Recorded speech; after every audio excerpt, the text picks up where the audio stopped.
ഇന്ന് നിങ്ങൾ അത്ഭുതങ്ങൾ ഇല്ല എന്ന് പറയുന്നു, നാളെ നിങ്ങൾ ദൈവമില്ല എന്ന് പറയുമോ? ദൈവമില്ല എന്ന് പറയുന്ന ഒരു പുതിയ കാര്യമാണോ? The absence of evidence is the evidence of absence. തെളിവില്ല എന്നതാണ് ഇല്ല എന്നതിന്റെ തെളിവ്. ലോകത്തിലെ ഏറ്റവും പഴക്കമുള്ള അന്ധവിശ്വാസമാണ് ദൈവവിശ്വാസം. ഞങ്ങൾ ഈ അഭിപ്രായക്കാരാണ്. താങ്കൾ ഏത് ദൈവത്തിലാണ് വിശ്വസിക്കുന്നത്? കർത്താവായ യേശുക്രിസ്തുവിൽ. കോടിക്കണക്കിന് ദൈവങ്ങൾ ഹിന്ദുക്കൾക്കുണ്ടെന്ന് പറയപ്പെടുന്നു. അതിലൊന്നും നിങ്ങൾ വിശ്വസിക്കുന്നില്ല? ഇല്ല. അള്ളാഹുവിലും യഹോവയിലും ബുദ്ധനിലും ഒന്നും ഇല്ല. അപ്പോൾ നാം തമ്മിൽ വലിയ വ്യത്യാസമില്ല. അതെങ്ങനെയാ? നിങ്ങൾ നിരീശ്വരവാദികളല്ലേ? അതെ, അതുകൊണ്ട് തന്നെയാണ് നാം തമ്മിൽ വലിയ വ്യത്യാസമില്ലാത്തത്. നിങ്ങൾ മറ്റെല്ലാ ദൈവങ്ങളെയും തള്ളിക്കളഞ്ഞ് ഒരു ദൈവത്തിൽ മാത്രം വിശ്വസിക്കുന്നു.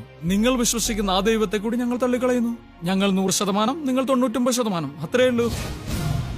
ഒരു ദൈവത്തിൽ വിശ്വസിക്കുന്നതിന് വേണ്ടി സാധ്യതയുള്ള എല്ലാ ദൈവങ്ങളെയും നിങ്ങൾ തള്ളിക്കളയുന്നത് എന്തുകൊണ്ടാണെന്ന് നിങ്ങൾ മനസ്സിലാക്കിയാൽ നിങ്ങളുടെ ദൈവത്തെ ഞങ്ങൾ തള്ളിക്കളയുന്നത് എന്തുകൊണ്ടാണെന്ന് നിങ്ങൾക്ക് മനസ്സിലാവും. റഷ്യയിൽ ആത്മാവിന്റെ ഫോട്ടോ എടുത്തായി കേൾക്കുന്നുണ്ടല്ലോ. ഈ 10 ലക്ഷം രൂപ റഷ്യക്കാർ കൊണ്ടുപോകുമോ? കിർലിയൻ ഫോട്ടോഗ്രാഫി, അത് 50 വർഷം മുമ്പുള്ള തട്ടിപ്പല്ലേ? അത് അക്കാലത്ത് തന്നെ ശാസ്ത്രം പൊളിച്ചു.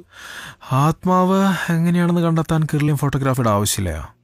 ആത്മാവ് കുമിള രൂപത്തിലാണ്. മനസ്സിലായില്ലേ? നാം ഒരു ജീവിയെ വെള്ളത്തിൽ മുക്കിപ്പിടിക്കാം. ആത്മാവ് മുകളിലോട്ട് ബ്ലും കുമിള രൂപത്തിൽ പോകുന്നത് കാണാം. ചിലർ മതങ്ങളെയും ദൈവങ്ങളെയും വെച്ച് തട്ടിപ്പ് നടത്തുന്നുണ്ടാവാം. ധാർമ്മികതയും നിയമങ്ങളും മതമല്ലേ കൊണ്ടുവന്നത്? പാപബോധമില്ലെങ്കിൽ നാട്ടിൽ അക്രമം പെരുകില്ലേ? മതം മനുഷ്യനെ പഠിപ്പിച്ച ധാർമ്മികതയുടെ പേരാണ് കൈക്കൂലി. വഴിപാട് കൊടുക്കുന്നതിനനുസരിച്ചാണ് മതദൈവത്തിന്റെ അനുഗ്രഹം. അങ്ങനെ സർവശക്തനെ പിടിച്ച് മതം കൈക്കൂലിക്കാരനാക്കി.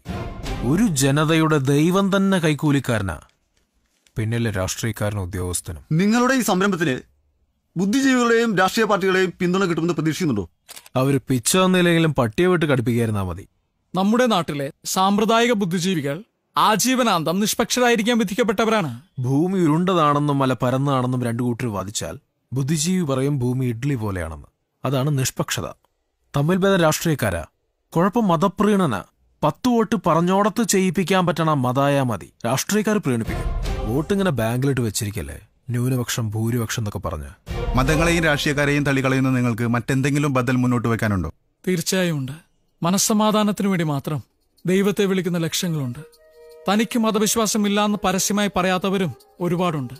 ഇവരുടെ നേതൃത്വത്തിൽ ജാതിക്കും മതത്തിനുമല്ലാതെ മനുഷ്യനെ മാനദണ്ഡമാക്കുന്ന ഒരു രാഷ്ട്രീയ സാംസ്കാരിക മുന്നേറ്റം ഞങ്ങൾ ലക്ഷ്യം വയ്ക്കുന്നു. മതവും ജാതിയൊന്നുമല്ല, മനുഷ്യത്വം. അതാണ് പ്രധാനം.